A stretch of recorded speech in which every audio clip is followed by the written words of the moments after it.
উপস্থিত জ্ঞানীগুলি সাহিত্যিক সবাইকে আমাদের সুচেতনার পক্ষ থেকে প্রথমে আন্তরিকভাবে প্রণাম জানাই।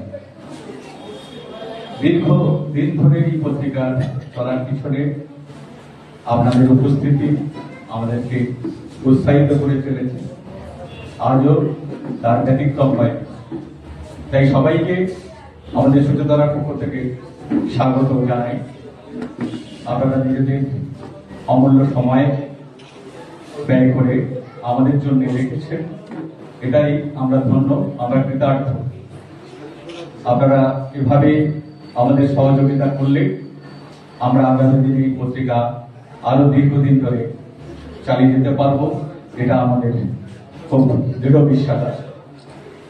আপনাদের আগমন আমাদের এই সুচেতনা পত্রিকার একটা স্তর প্রথম থেকে আজকের এই যে উত্তরণ, এর জন্য আপনারা যেভাবে আমাদের লেখা দিয়ে বা বিভিন্নভাবে সহযোগিতা করে আমাদের পত্রিকাকে একদম ক্ষুদ্র পরিসর থেকে বৃহত্তর পরিসরে আজকের মাঠে ময়দানে নামিয়ে দিয়েছেন, তার জন্য আমাদের পক্ষ থেকে আপনাদেরকে শতভাবে ধন্যবাদ, স্বাগত, এই বলে আজকের বক্তব্য শেষ করছি।